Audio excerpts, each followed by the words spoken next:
1998 का साल था। उत्तर प्रदेश के कंकपुर गांव में एक मट्टी का कच्चा घर था जिसमें शंकर रहता था। घर की छत खपरेल की थी। बाहर चूल्हा था जहां उसकी बूढ़ी माँ लकड़ियां जलाकर रोटियां पकाती थी। शंकर रोटियां नहीं, समोसे बेचा करता था। वो सुबह 5 बजे उठता, आलू उबालता, मसाले पीसता और चूल्हे पर तेल चढ़ाता। उसकी रोज की कमाई कभी 120 रुपए होती, कभी 90 रुपए। मां की दवाई का खर्च महीने का 900 रुपए था। मगर शंकर ने कभी शिकायत नहीं की। एक शाम जोरदार बारिश हो रही थी। शंकर अपना ठेला समेट रहा था। तभी एक छोटा लड़का भीगा हुआ और सर्दी से कांपता हुआ उसके पास आया। भैया, समोसा कितने का है? 2 रुपए का। लड़का जेब टटोलने लगा। उसके पास सिर्फ 25 पैसे थे।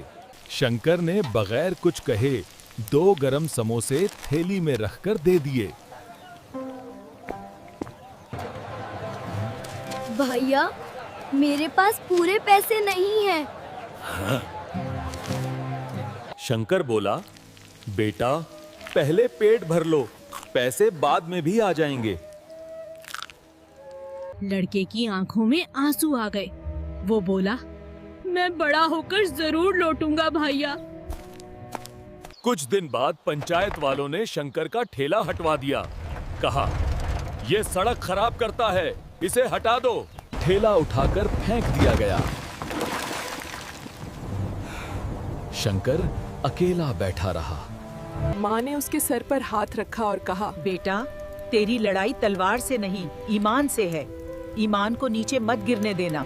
वो अपने पुराने बर्तनों में गरम समोसे लेकर पहुंचा।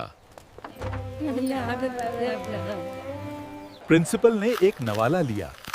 आंखें चमक उठी। कहा, ऐसा जायका तो शहर में भी नहीं मिलता। तकरीब खत्म हुई। एक नौजवान आगे आया। उसके साथ वही पुबाना बारिश वाला लड़का था। अब जवान हो चुका था। भैया, पहचाना? मैं वही हूँ जिसे आपने बगैर पैसे के समोसे खिलाए थे। ये मेरी पहली महीने की तनख्वाह है, 18,000 रुपए।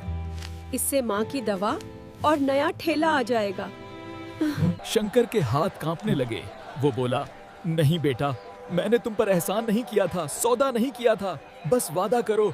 आज भी शंकर वही समोसे बेचता है, बस ठेला अब लोहे का है। माँ की दवा वक्त पर मिलती है। छोटा भाई स्कूल टॉपर है। बच्चे कहते हैं, हमें शंकर भाईड़ा के समोसे चाहें, उनमें मेहनत की खुशबू आती है।